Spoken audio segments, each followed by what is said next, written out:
Bonjour à tous. Je pense que vous êtes tous prêts dans l'amphithéâtre et dans la salle 10. Très bien. Donc nous sommes l'association Horizon Magistrature et on va vous proposer une simulation d'audience. Pour ça, on n'a pas assez d'acteurs, donc on va être malheureusement contraint de vous solliciter.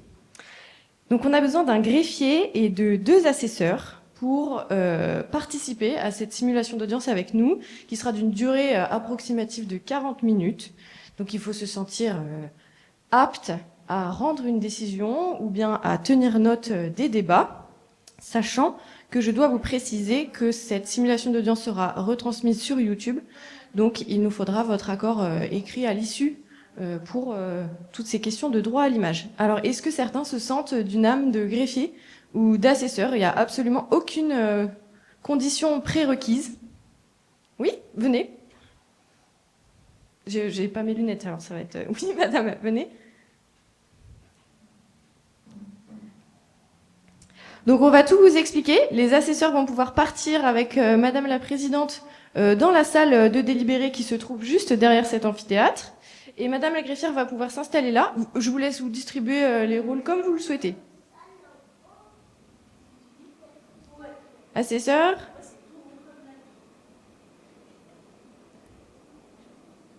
On va vous expliquer.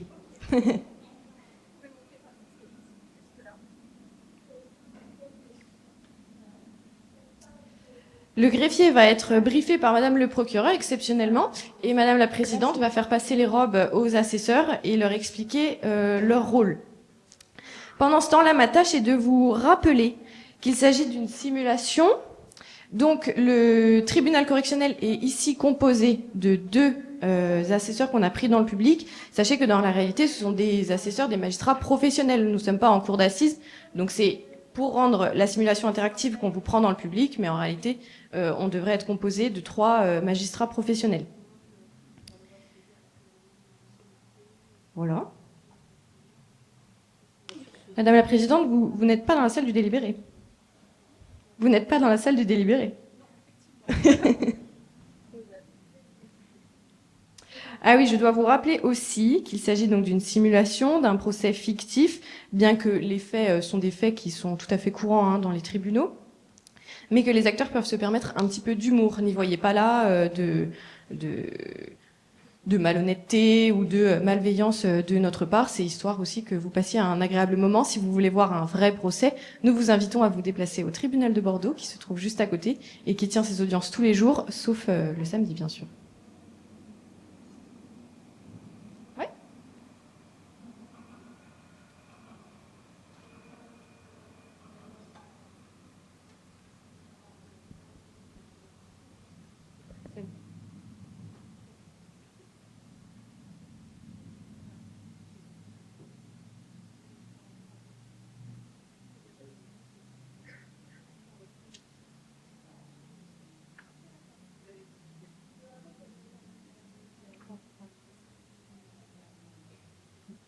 Vous aurez la possibilité à la fin de la simulation de poser des questions. Un temps est prévu. Les questions porteront sur le procès en lui-même ou des questions générales.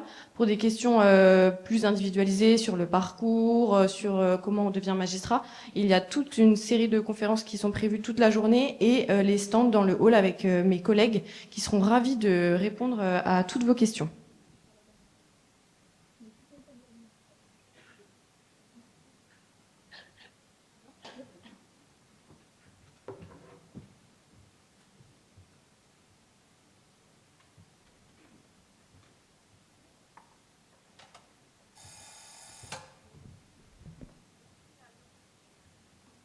Le tribunal, veuillez vous lever.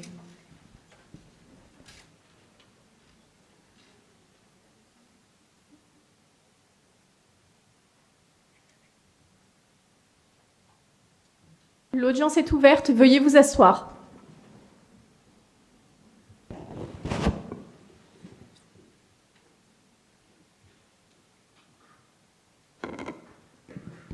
Pour le premier dossier, le tribunal appelle Madame Aline Verse.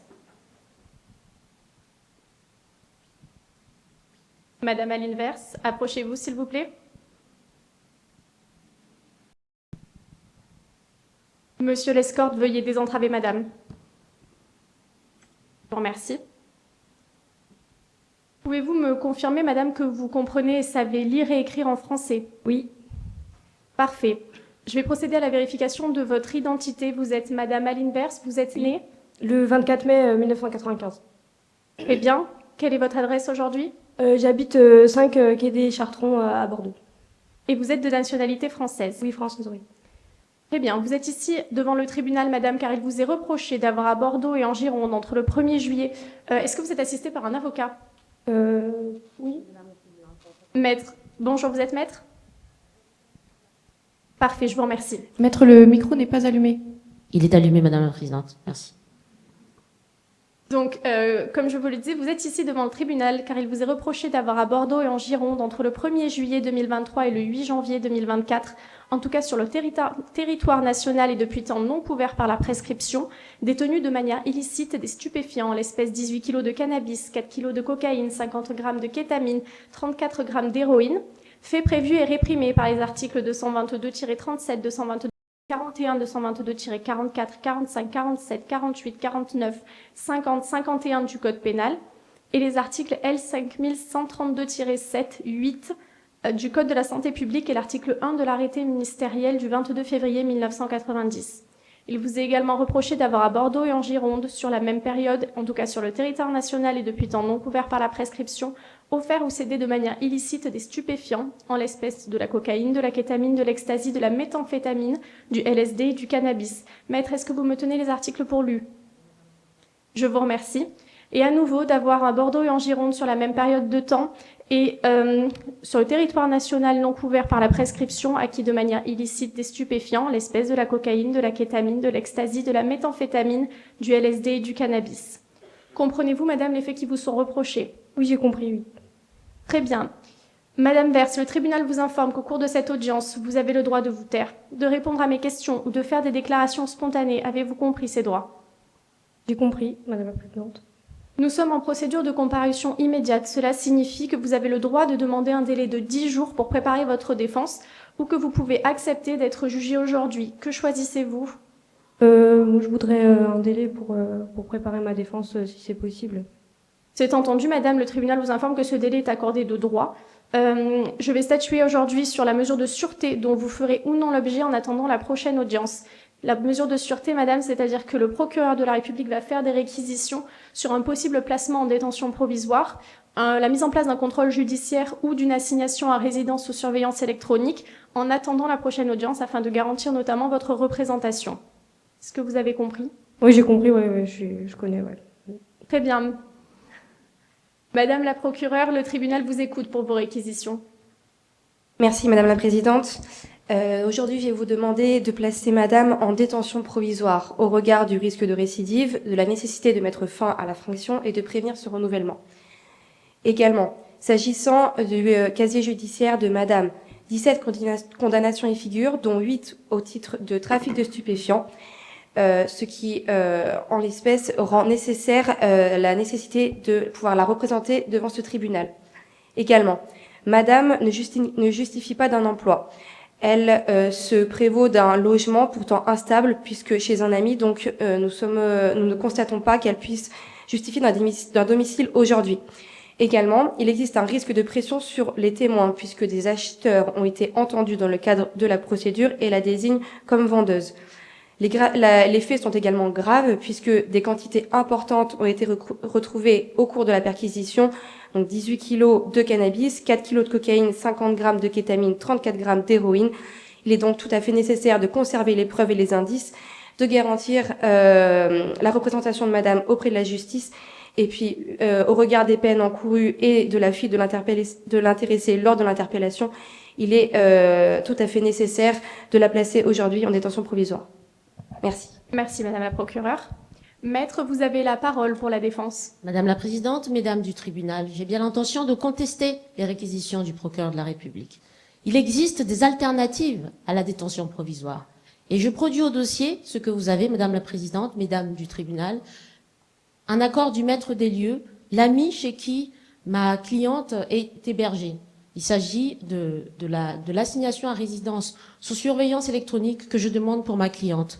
L'accord du maître des lieux est donc un engagement de cet ami qui l'héberge pour faire l'objet de cette assignation à résidence sous surveillance électronique, ce qui est une alternative à la détention provisoire qui peut être évitée. Et si vous le souhaitez, Madame la Présidente, Mesdames du tribunal, il est possible d'ajouter à cette mesure de sûreté, en tant qu'alternative à la détention provisoire, des interdictions et obligations empruntées au contrôle judiciaire. J'en ai fini, je vous remercie. Je vous remercie, maître. Madame, vous avez la parole en dernier. Souhaitez-vous ajouter quelque chose? Bah, moi, si je peux éviter d'aller en prison, je préfère, hein, comme elle a dit mon avocat, a très bien dit, hein, je peux aller chez mon ami. Voilà. Le tribunal vous a entendu. Merci. Le tribunal se retire pour délibérer. L'audience est suspendue. Veuillez vous lever.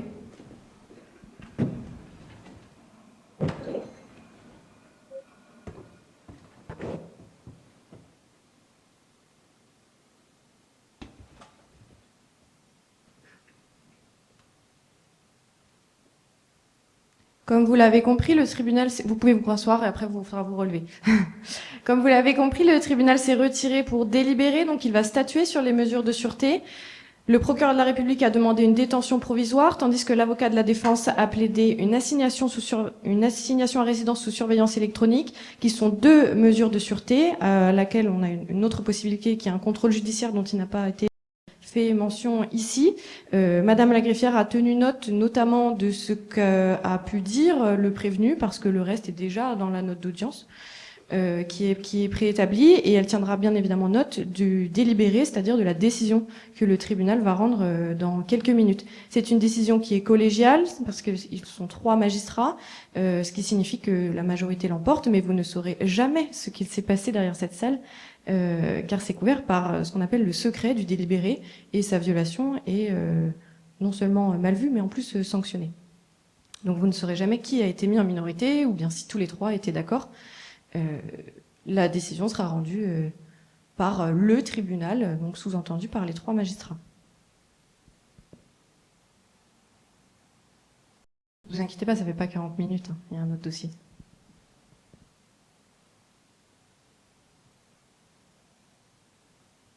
Lors d'un vrai procès, le délibéré peut être plus ou moins long. Ici, il s'agit que de mesures de sûreté, donc vous avez bien compris qu'on n'a absolument pas abordé le fond du dossier, puisque le prévenu a demandé, la prévenue en l'occurrence, a demandé un délai pour préparer sa défense, c'est-à-dire qu'elle sera reconvoquée par la juridiction dans 10 jours. Et en fait, on veut savoir ce qu'on en fait pendant 10 jours. Est-ce que 10 jours en détention, ou bien est-ce que 10 jours avec un bracelet électronique, pour le dire plus facilement. Donc ce serait normalement assez rapide.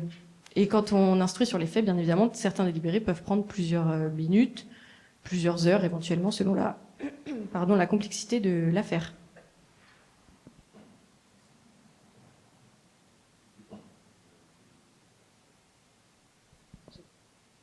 Est-ce que la régie peut faire une petite sonnette? Tribunal, veuillez vous lever. L'audience est reprise, vous pouvez vous asseoir.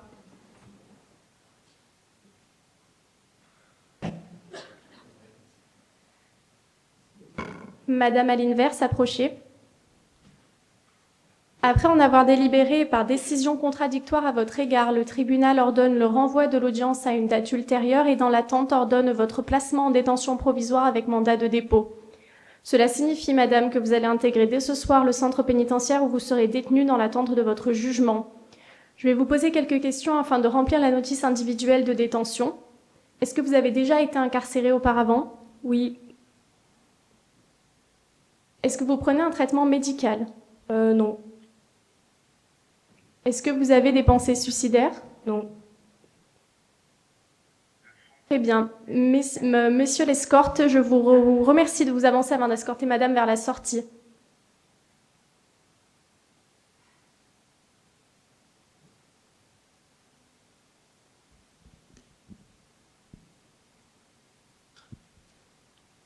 Donc là, vous vivez ce qui se passe pour de vrai dans un procès, c'est-à-dire qu'on va attendre, parce qu'il n'y a pas beaucoup d'escortes toujours disponibles. Donc on attend que l'escorte finisse d'escorter madame pour amener le prochain prévenu. Donc là, vous êtes au cœur. Ça, c'est pas fictif, hein, ça pour le coup. Le tribunal appelle désormais Monsieur Samedi Soir. Monsieur Samedi Soir, approchez, s'il vous plaît.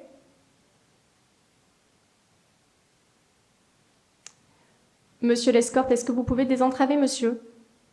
Je vous remercie. Pouvez-vous me confirmer, monsieur, que vous comprenez et savez lire et écrire en français? Je vais procéder à une vérification de votre identité. Vous êtes monsieur Samedi Soir. Quelle est votre date de naissance? Je suis né le 7 janvier 1998, Et où ça? à Bordeaux. Vous résidez actuellement 20 rue Sainte-Catherine à Bordeaux? Oui, Et vous êtes de nationalité française? oui. Est-ce que madame l'ordinateur est présente dans la salle, s'il vous plaît? Bonjour, madame. Est-ce que vous pouvez vous approcher, s'il vous plaît? Non. Vous êtes plaignante dans cette procédure? Oui, Est-ce que vous souhaitez vous constituer partie civile? ça veut dire quoi? Alors, en vous constituant partie civile, vous avez la possibilité de demander des dommages et intérêts, c'est-à-dire une indemnisation pour le préjudice que vous avez subi, si c'est votre souhait. Il faudra me donner un montant précis pour que je puisse répondre à votre demande. Vous n'êtes pas obligé de me répondre tout de suite, je peux vous laisser y réfléchir et vous reposer la question dans quelques temps, une fois que nous aurons commencé le déroulé de l'audience. C'est-à-dire c'est des sous? Oui, c'est de l'argent, effectivement. Ok, bah je vais réfléchir un peu si je peux. D'accord, oui, oui, vous pouvez vous asseoir juste devant, s'il vous plaît. Et je vous verrai plus tard. Donc, monsieur Samedi Soir, vous êtes ici devant le tribunal car il vous est reproché d'avoir à Bordeaux, sur la place Péberlan, dans la nuit du 8 au 9 janvier 2025, exercé volontairement des violences, en l'espèce un coup de couteau, ayant entraîné une incapacité totale de travail n'excédant pas 8 jours, en l'espèce 7 jours sur madame l'ordinateur, avec les deux circonstances suivantes: en ayant fait usage d'une arme, en l'espèce un couteau, et en état d'ivresse manifeste, en l'espèce pour avoir un taux d'alcoolémie à 1,25 mg par litre d'air expiré. Les faits ont été commis par ailleurs en récidive légale puisque vous avez été condamné pour violence avec ITT de moins de 8 jours de manière définitive le 5 juin 2023 par le tribunal correctionnel de Bordeaux. Les faits sont prévus et réprimés par les articles 222-13, 222-44, 222-45, 47 alinéa 1 et l'article 131-30 du Code pénal. Comprenez-vous les faits qui vous sont reprochés? Oui, je comprends. Monsieur, est-ce que vous êtes assisté d'un avocat? Oui. Bonjour Madame la Présidente. Bonjour, vous êtes maître? Maître Badoé. Très bien, je vous remercie. Nous sommes en comparution immédiate. Cela signifie, monsieur, que vous avez le droit de demander un délai de 10 jours pour préparer votre défense ou que vous pouvez accepter d'être jugé aujourd'hui. Qu'en dites-vous? Je dois être jugé aujourd'hui, ce sera fait comme ça. Très bien. Monsieur Samedi Soir, le tribunal vous informe qu'au cours de cette audience, vous avez le droit de vous taire, de répondre à mes questions ou de faire des déclarations spontanées. Avez-vous compris ces droits? Oui, j'ai compris. Je vais procéder tout d'abord à une instruction sur les faits, c'est-à-dire que je vais rappeler ce qui est contenu dans la procédure, puis je vous poserai des questions sur ces faits et ensuite nous évoquerons votre personnalité. Donc le 9 janvier 2025, à 3h37, l'équipage de police secours était requis afin de se rendre place Péberlan à Bordeaux pour une personne blessée par coup de couteau. À leur arrivée sur les lieux, madame l'ordinateur présentait une plaie saignante au niveau du flanc droit et était prise en charge par les sapeurs-pompiers de Bordeaux avant d'être transportée à l'hôpital Pellegrin. Selon une témoin présente, Suzy Bourré, l'homme auteur des coups de couteau avait pris la fuite. En patrouillant autour de la place, les enquêteurs vous trouvaient, monsieur Samedi Soir, caché dans un recoin extérieur de la cathédrale. Vous étiez interpellé et trouvé porteur d'un couteau de type Opinel présentant des traces de sang. Et ce couteau était placé sous scellé. Vous étiez ensuite vous-même placé en garde à vue.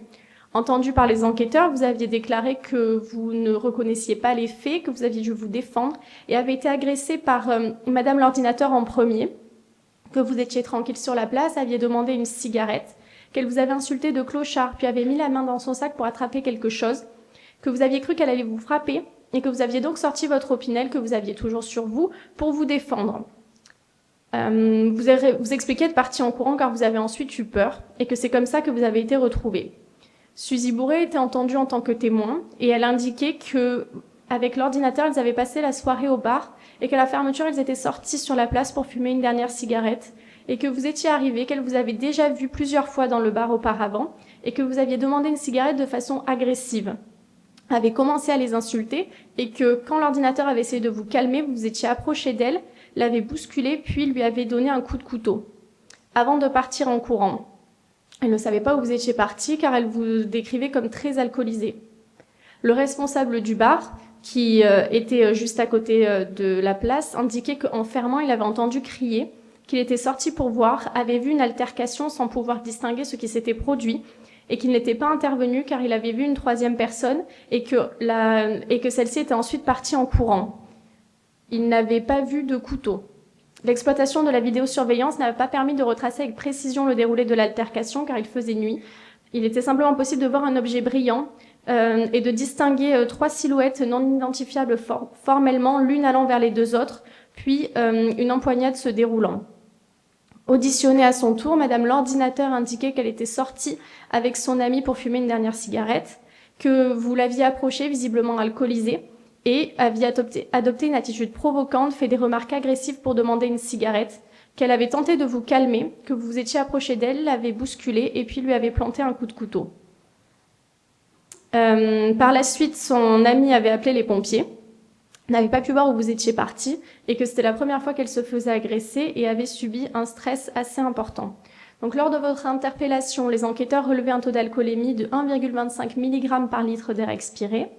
Et lors de son admission à l'hôpital pour Madame l'ordinateur, les médecins relevaient un taux d'alcoolémie également de 1 mg par litre d'air expiré, établissait un certificat médical relevant 7 jours d'interruption totale de travail, une plaie peu profonde sur le flanc droit qui nécessitait 4 points de suture et un retentissement psychologique. Donc, monsieur, samedi soir, reconnaissez-vous les faits que je viens de vous énoncer? Non, pas vraiment, parce que c'est elle qui m'a agressé, donc... C'est elle qui vous a agressé, c'est-à-dire? Moi, j'ai pris peur. Enfin, elle était déjà vachement agressive. Moi, je suis juste venu demander une cigarette. Voilà, j'étais normal. Et enfin, elle m'a répondu vachement agressivement et elle a mis sa main dans son sac. Donc, j'ai cru qu'elle allait sortir quelque chose, m'attaquer. Je sais pas. Voilà. J'ai juste, voilà, c'est un réflexe. Je me suis défendu. Vous indiquez vous être défendu, mais vous précisez dans le même temps que Madame Dinateur a mis sa main dans son sac sans qu'elle n'en ait sorti quoi que ce soit, a priori. J'ai un peu anticipé, quoi. C'était un geste très brusque. Enfin, elle a mis sa main rapidement. Voilà, moi, j'avais peur. J'ai agi. Vous avez anticipé. Pourquoi portiez-vous un couteau sur vous ce soir-là? J'ai toujours un couteau sur moi. C'est pas ce soir-là particulièrement. D'accord, un couteau sur vous que vous utilisez à quelle fin autre que... Si jamais il m'arrive quelque chose, ou pour couper du saucisson, c'est pratique aussi. Mais... Effectivement, un couteau est plus indiqué pour couper du saucisson que pour le planter dans le corps d'une autre personne. Monsieur, samedi soir, vous indiquez vous être défendu, mais vous n'avez pas subi de préjudice physique. Un docteur est venu vous examiner lors de votre garde à vue, n'a relevé aucune trace d'agression sur votre corps. Comment expliquez-vous cela? C'est parce que j'ai été plus rapide, quoi. J'ai anticipé la menace, quoi. Anticiper la menace, monsieur, vous vous rendez compte que vous avez donné un coup de couteau à une personne qui ne représentait pas une menace physique pour vous? Vous étiez pas là ce soir-là. Pour moi, elle représentait une menace physique. Rien dans son comportement n'indique qu'elle représentait une menace. Elle n'était pas porteuse d'une arme, pas une bombe lacrymogène, rien. Donc, comment expliquez-vous que vous justifiez ce coup de couteau par la nécessité de vous défendre? Elle était très agressive. Je l'ai senti dans son comportement. Voilà. Agressive. Je note. Quelle était votre consommation d'alcool ce soir-là? J'avais bu des bières. Bar. Combien de bières est-ce que vous pouvez quantifier précisément? Je sais pas, je les ai pas comptées. Enfin, vous savez, comme on dit, quand on aime, on ne compte pas. Donc, En matière d'alcool, il est mieux de compter afin de ne pas perdre l'usage de ses moyens, monsieur, samedi soir. Pourquoi avoir quitté les lieux en courant si vous vous défendiez et que vous étiez donc dans votre bon droit? Je sais pas, moi je me suis dit avec mes antécédents, tout ça, forcément la police va plutôt croire la victime que moi, donc bon. D'accord. Mesdames les assesseurs, est-ce que vous avez des questions pour monsieur? Si vous vous êtes senti agressé, pourquoi est-ce que vous n'avez pas privilégié la fuite plutôt que de l'agresser à votre tour? Je sais pas, c'était une réaction comme ça instinctive. C'était un réflexe, quoi. Elle a fait un geste rapide. Pas de questions. Je vous remercie. Madame la procureure, est-ce que vous avez des questions pour monsieur? Oui, j'ai plusieurs questions, Madame la Présidente. Monsieur Dissoir, est-ce que vous buvez de l'alcool régulièrement? Oui, enfin, comme tout le monde, quoi. C'est-à-dire comme tout le monde? Tous les Ah, jours, toutes les semaines? Oui, bah, une bière en rentrant, un peu de vin avec le repas, quoi. Enfin, voilà. Et est-ce que vous avez consulté un professionnel de santé? Non, enfin, non. Très bien, monsieur. Avec vos antécédents, justement, vous trouvez justifié de porter constamment sur vous un Opinel le soir? Bah, je me suis pas posé la question. Je m'en suis jamais vraiment servi avant. D'accord. Et lorsque vous avez vu Madame l'ordinateur mettre la main dans son sac, et je cite par réflexe, vous vous êtes défendu pour anticiper la menace. Pourquoi ce réflexe, monsieur? Est-ce que vous vous êtes déjà fait agresser par des jeunes femmes qui fument des cigarettes à Bordeaux? Ouais, c'est comme ça, c'est quelque chose qu'on ressent en fait. C'est une agressivité, tout ça. Voilà, c'était sur ce coup. J'ai senti qu'il y avait un danger, quoi. Ça m'est jamais arrivé avant, mais. Très bien, monsieur. Et est-ce que vous détenez des armes à votre domicile? Non. Très bien. Merci, Madame la Présidente. Je n'ai plus de questions. Je vous remercie, Madame la procureure. Maître, est-ce que vous avez des questions pour votre client? Pas de questions, Madame la Présidente. Je vous remercie. Madame l'ordinateur, est-ce que vous pourriez vous lever, s'il vous plaît? Oui. Voulez-vous expliquer au tribunal ce qu'il s'est passé ce soir-là? Ben oui, il raconte vraiment n'importe quoi. Enfin, moi, c'est comme vous l'avez dit, j'étais là, je suis juste sortie fumer une cigarette. Le bar était en train de fermer. Puis là, il y a un monsieur qui est venu trop bizarrement. Il me demande une cigarette. Donc moi, il me fait un peu peur déjà. Et ensuite, il est hyper agressif. Pardon, je suis un peu stressée. En plus, enfin vraiment, je suis choquée. Il dit n'importe quoi. Il fait des blagues.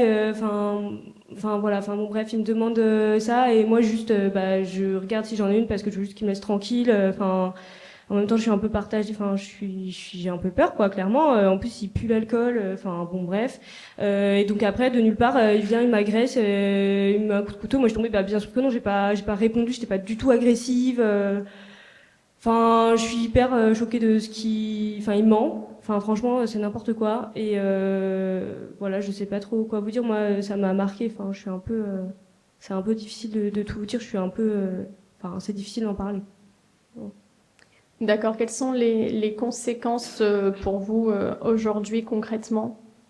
Là, je suis partagée entre la tristesse, la colère et surtout j'ai hyper peur. Maintenant, quand je sors dans la rue, j'ose plus sortir, j'ose plus aller au bar. Je me dis qu'est-ce qui se passe si je le croise ou si je croise un gars comme ça.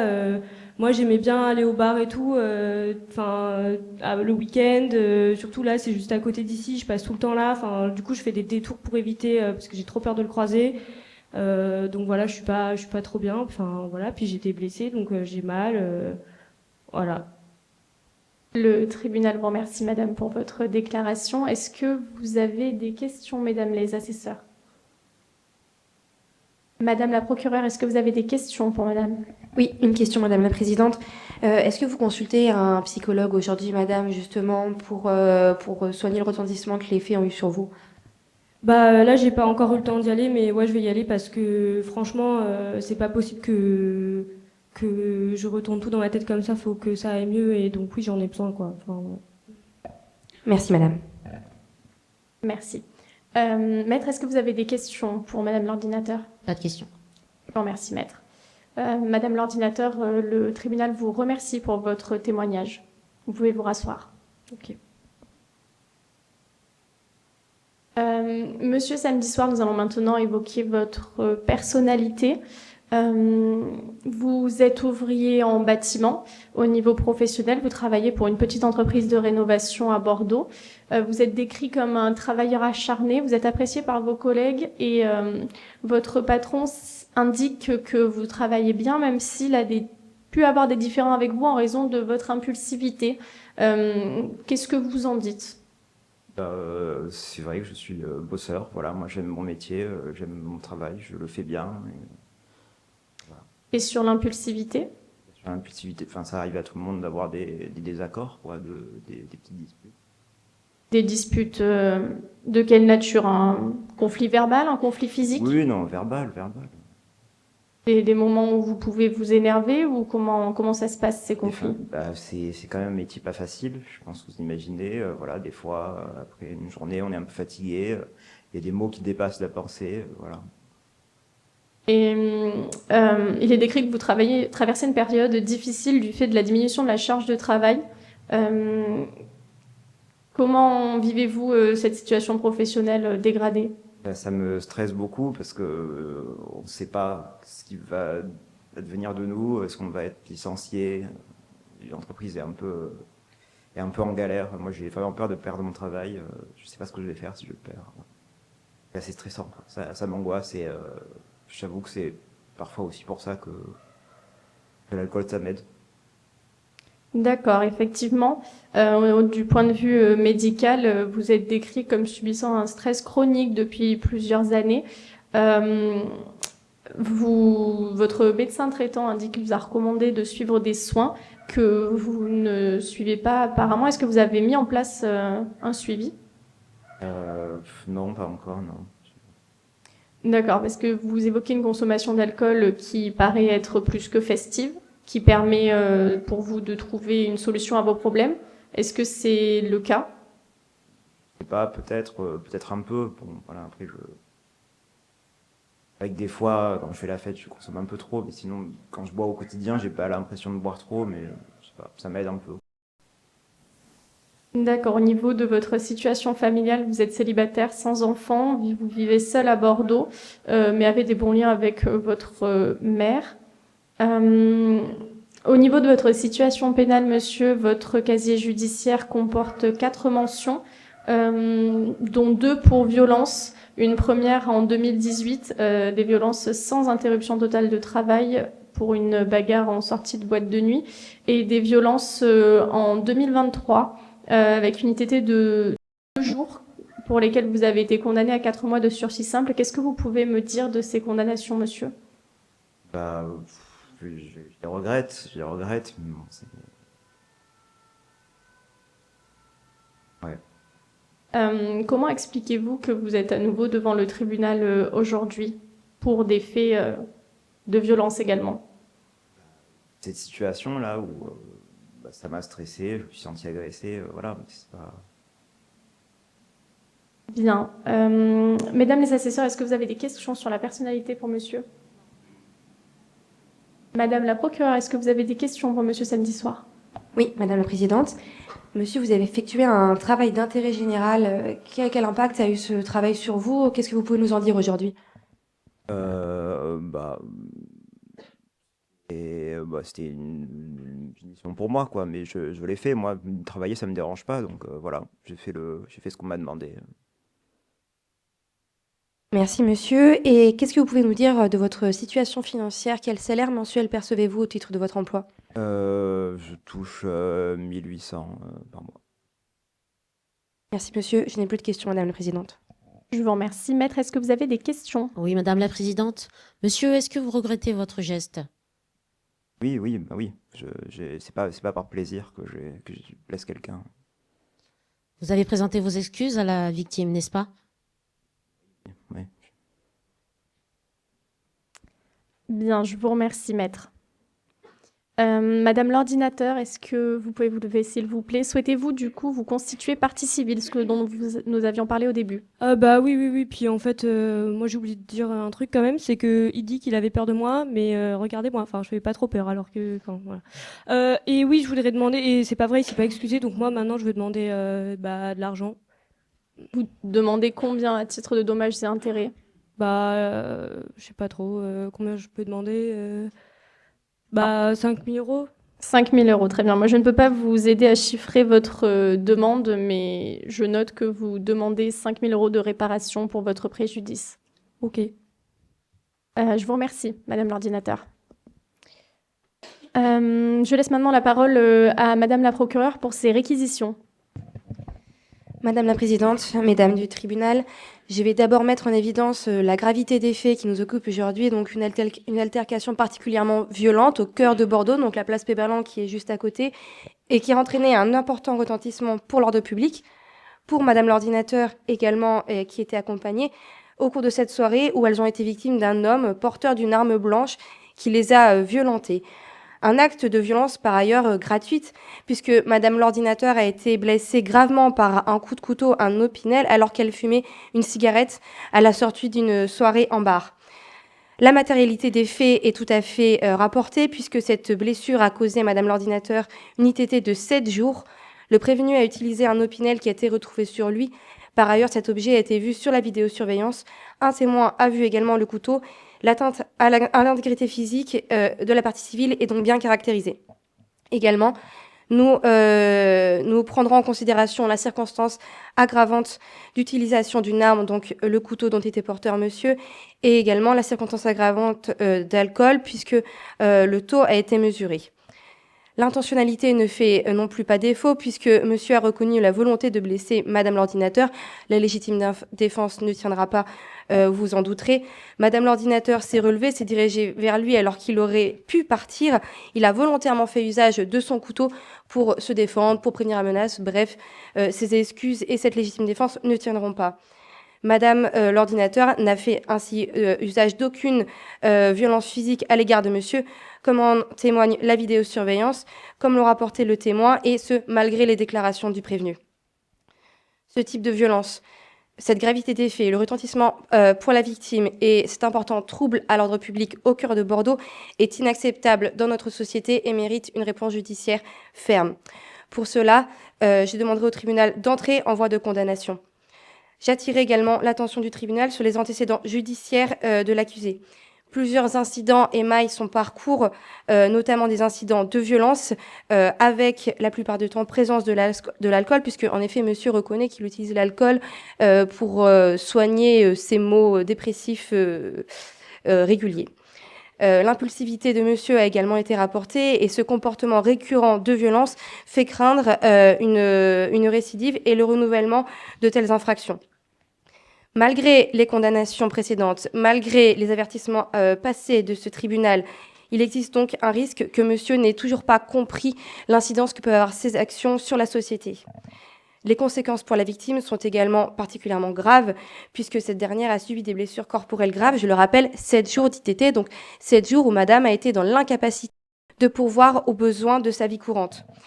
Cette ITT, ces séquelles psychologiques auraient pu être bien plus importantes et légitime que la victime ressente un traumatisme durable après avoir été agressée en pleine rue.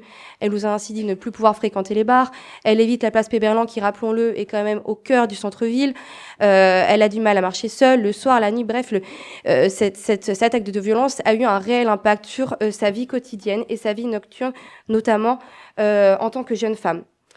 L'agression a également lieu dans un lieu public et elle crée un climat de peur, un climat d'insécurité qui trouble sérieusement l'ordre public. Le risque de récidive est en outre particulièrement avéré. Je requiers donc auprès de ce tribunal 3 ans d'emprisonnement, dont 12 mois assortis du sursis probatoire pendant 36 mois, assortis d'un mandat de dépôt et pour la présente décision de l'exécution provisoire. Au titre des interdictions pour le sursis probatoire, je demande une interdiction de contact avec la victime, une interdiction de paraître au domicile de la victime, l'interdiction de porter une arme pendant 5 ans, une obligation de soins pour monsieur s'agissant de sa problématique alcoolique. Je demande également l'obligation de payer les sommes dues au trésor public et les dommages et intérêts qui pourront être prononcés à l'égard de madame, et également une obligation de travail. Je vous demande également de prononcer la peine complémentaire obligatoire d'interdiction de détenir ou porter une arme.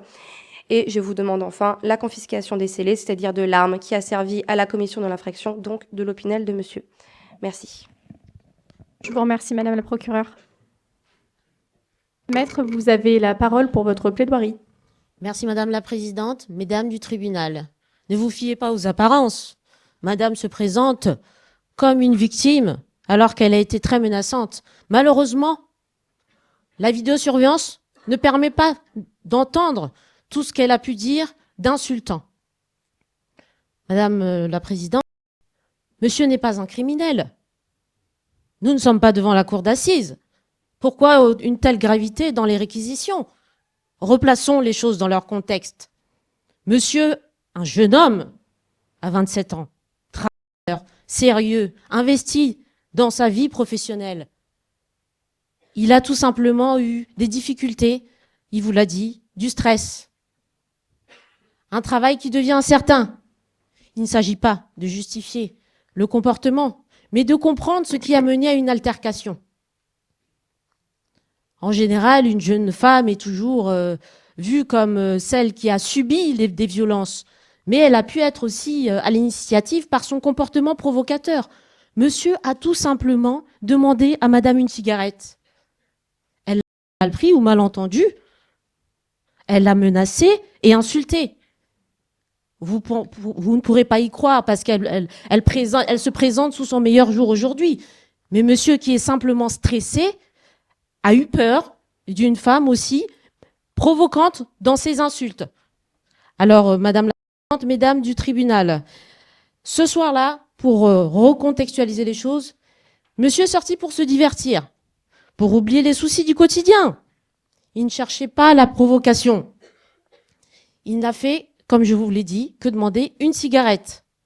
Mais lorsqu'il a été provoqué, insulté, il a réagi sur un coup de tête, sous l'impulsivité.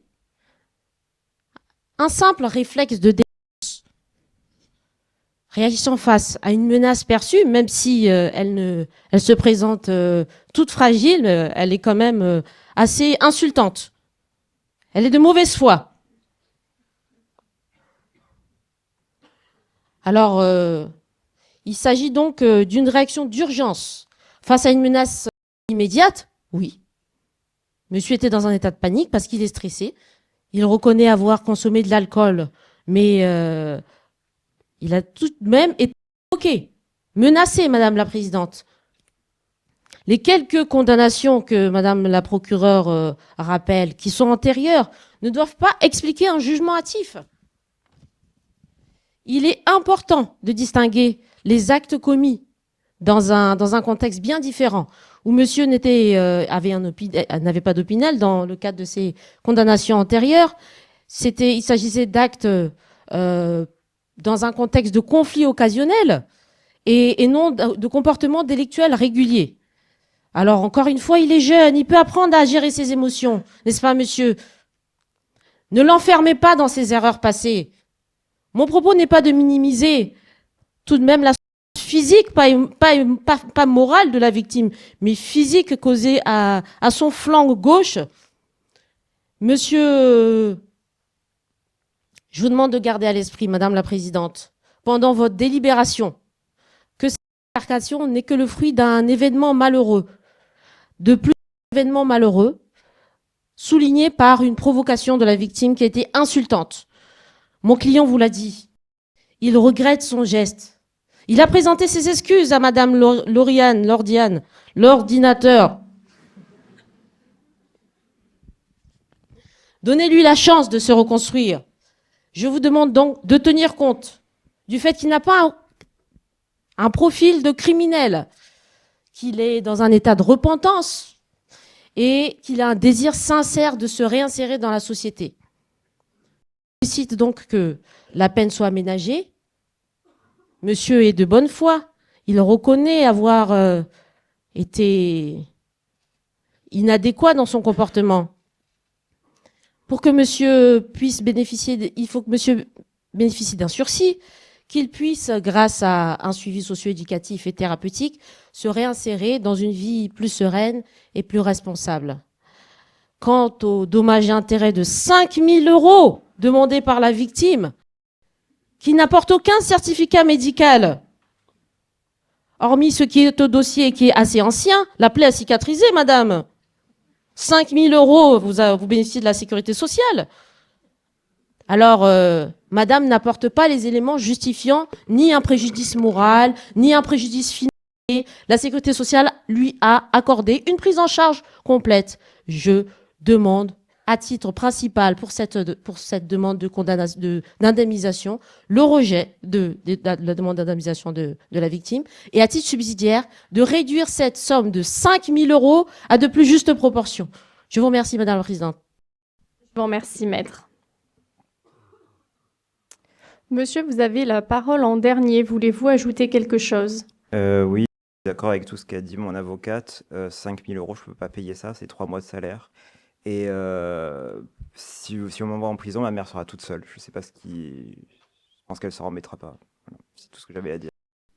Le tribunal vous a entendu, monsieur, et se retire pour délibérer. L'audience est suspendue.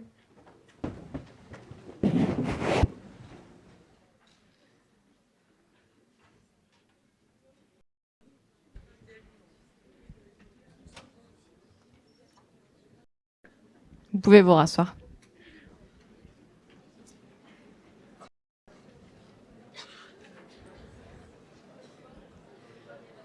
Je ne sais pas si ça vous fait réagir. J'imagine que oui. En tout cas, je l'entends. J'espère que vous avez perçu la quantité d'éléments, notamment sur ces dernières prises de parole qui ont été évoquées. Donc, le délibéré va essayer d'être le plus rapide possible, hein, parce que dans le procès, il y a d'autres dossiers, même si nous, on s'arrête là aujourd'hui, enfin, à l'issue de cette affaire. Pour rappel, pour que vous puissiez aussi mûrir votre réflexion, le tribunal va délibérer sur, d'une part, la culpabilité, donc coupable ou non coupable. Le cas échéant, s'il déclare Monsieur Dissoir coupable, il statuera, il va devoir décider de la peine.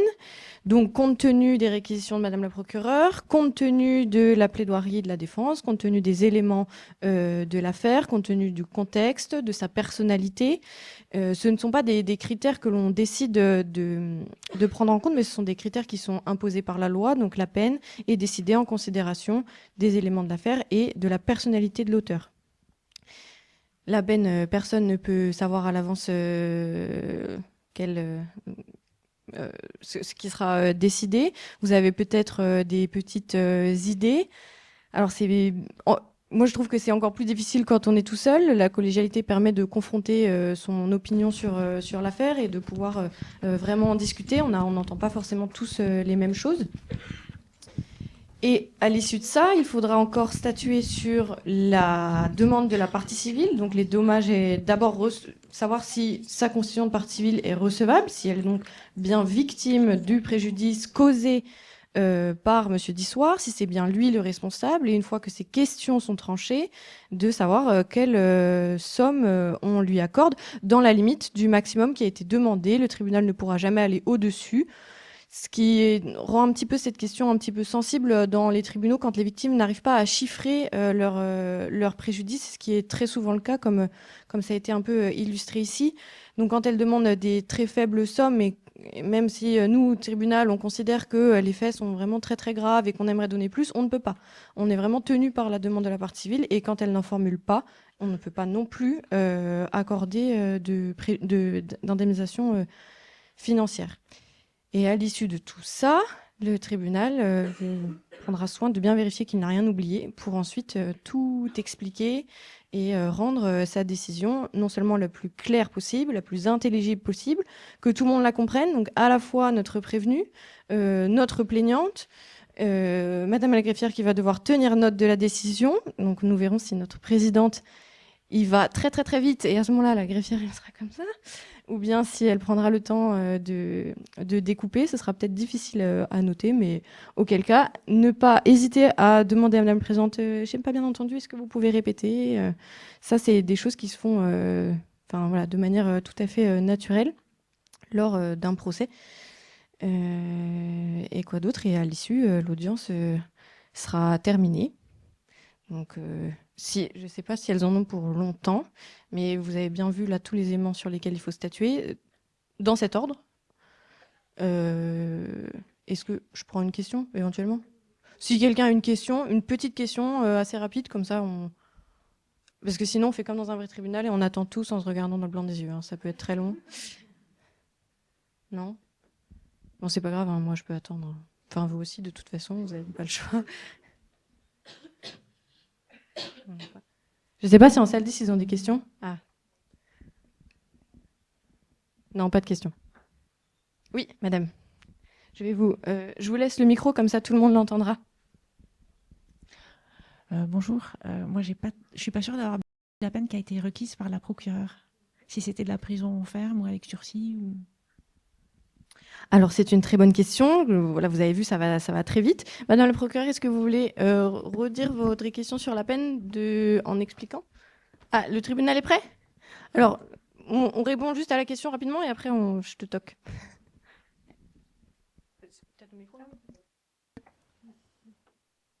Alors, j'ai requis 3 ans d'emprisonnement, donc ferme, c'est-à-dire où le prévenu peut aller en prison. Mais sur ces 3 ans d'emprisonnement, j'ai demandé que 12 mois, 1 an soit assorti du sursis probatoire.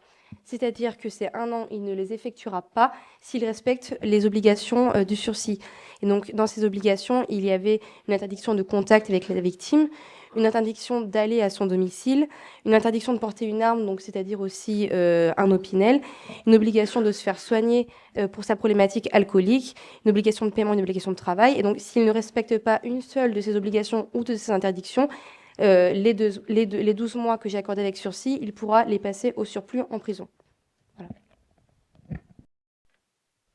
Voilà, donc 2 ans en prison avec le mandat de dépôt et 1 an au-dessus de la tête pendant 3 ans. Petite gymnastique. Et là encore, c'est des quantums faciles, hein. Je vous raconte pas quand on parle en mois. On est prêt pour une petite sonnette. Le tribunal, veuillez vous lever.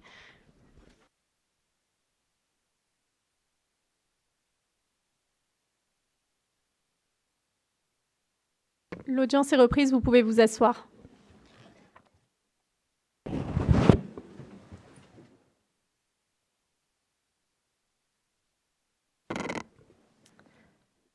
Monsieur Samedi Soir, après en avoir délibéré par décision contradictoire sur l'action publique, le tribunal vous déclare coupable des faits reprochés. Le tribunal constate que cette infraction a été commise en état de récidive légale puisque vous avez été condamné définitivement le 5 juin 2023 par le tribunal correctionnel de Bordeaux pour des faits identiques ou assimilés. Je vais donner lecture de la décision en entier puis je vous l'expliquerai par la suite. Le tribunal vous condamne à titre de peine principale à la peine de 36 mois d'emprisonnement dont 22 mois de sursis probatoire pendant une durée de 2 ans. Le tribunal prononce la révocation totale du sursis simple définitivement prononcé le 5 juin 2023 par le tribunal correctionnel de Bordeaux, soit 4 mois. Concernant la partie ferme, le tribunal décerne un mandat de dépôt à votre encontre.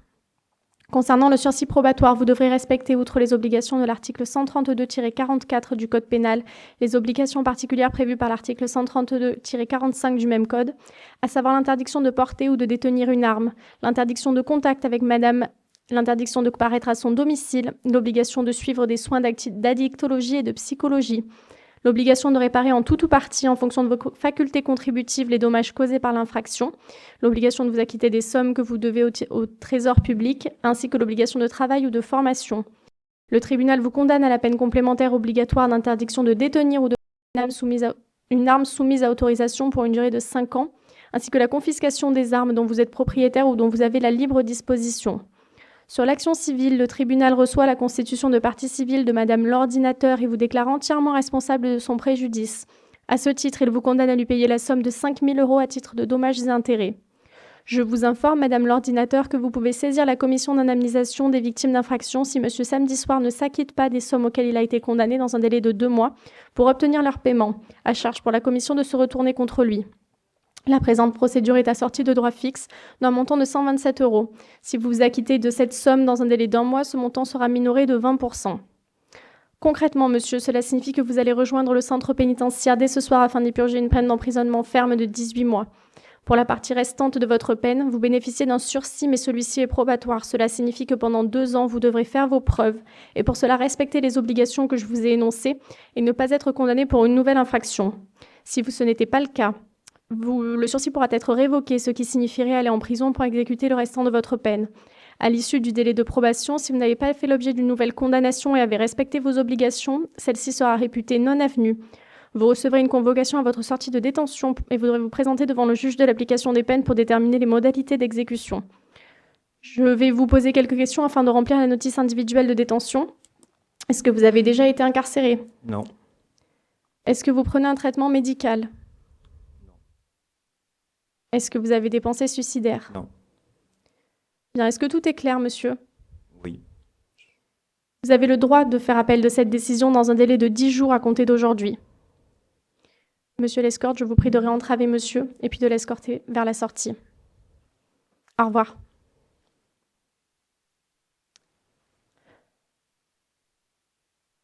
L'audience est levée.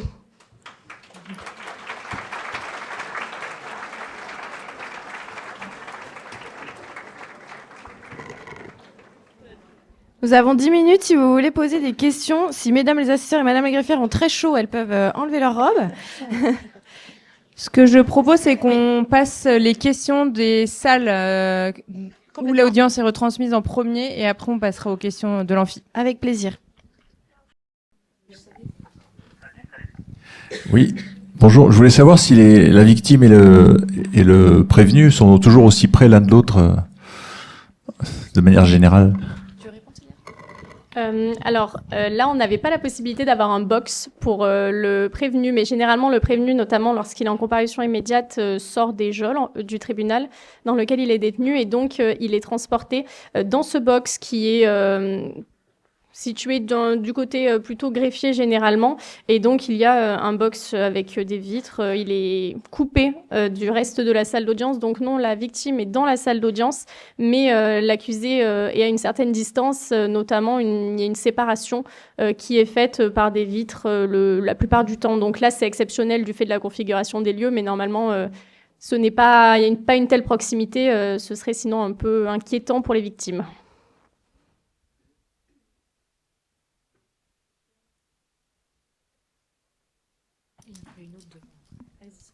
Oui, bonjour. J'aimerais savoir, est-ce qu'il y a possibilité pour la défense de faire une demande de reconstitution des faits? Alors, on me regarde quand on ne connaît pas la réponse. Non, je rigole. Techniquement, la défense peut toujours tout demander. Maintenant, ici, dans le cadre d'un procès correctionnel et au stade de l'audience, c'est un peu tard. Oui. C'est extrêmement rare, voire ça n'arrive jamais qu'on disent on n'a pas suffisamment d'éléments, enfin en gros l'enquête n'est pas terminée alors qu'on est à l'audience et qu'on renvoie tout en enquête. Ça s'appelle un supplément d'information. Ça n'existe pas parce que sinon tout reprend du temps. Et alors déjà que c'est suffisamment long, les délais d'audience, etc. Donc non, ça ne se fait pas. Par contre, la reconstitution des faits, elle a lieu très généralement dans des procédures criminelles. Elles qui font l'objet d'une instruction, d'une information judiciaire, c'est-à-dire une enquête qui est beaucoup plus longue, beaucoup plus approfondie sous la direction d'un juge d'instruction et qui, certains faits peuvent nécessiter des reconstitutions. Tous les faits ne le nécessitent pas. Et du coup, elle a lieu bien en amont de l'audience, que ce soit en correctionnel ou en cour d'assises. Mais au stade de l'audience, non, on ne s'amuse pas à faire des reconstitutions. Et puis les reconstitutions, c'est... on va pas reconstituer avec l'auteur et la victime, quoi. Elle n'a pas besoin de revivre ça une deuxième fois. J'espère que ça répond bien à votre question.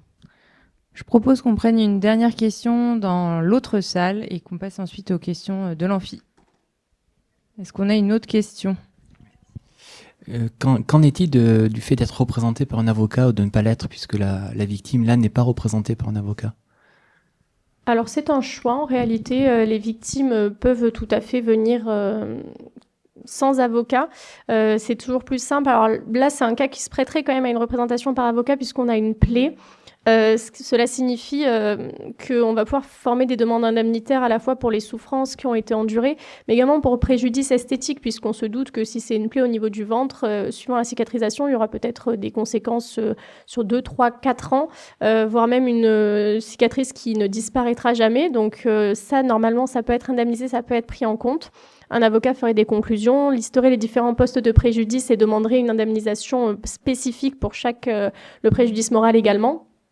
Là, le choix n'a pas été fait par la victime de prendre un avocat. C'est quand même aussi un coût, même si une partie des honoraires peuvent être mis à la charge du prévenu lorsqu'il est déclaré coupable et responsable.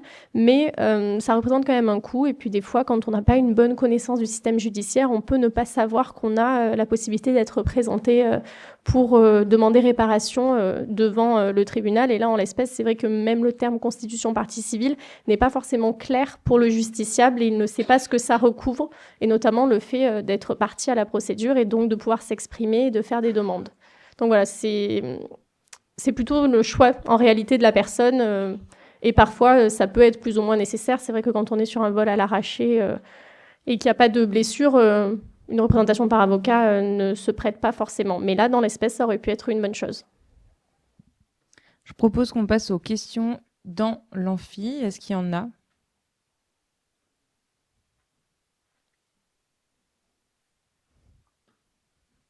Ça veut dire que c'était très clair. Donc, ce que je vous propose, c'est qu'on...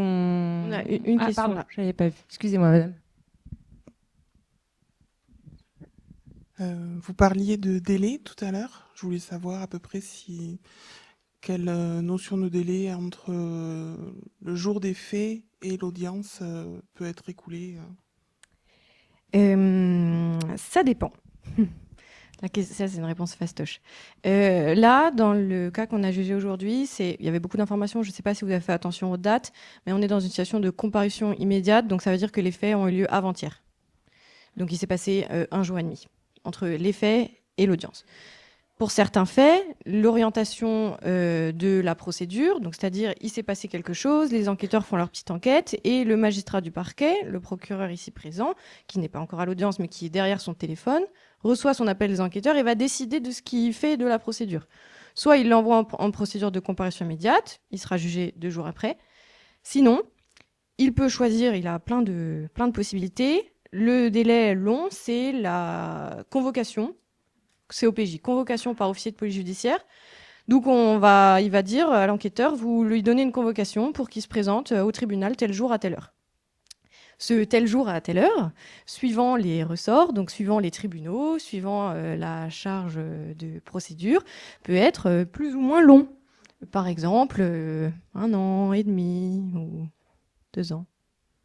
Moins aussi, souvent. Ou moins. Ou moins, mais pas souvent moins quand même. On est plutôt sur un 6-8 mois sur les COPJ, si je ne me trompe pas.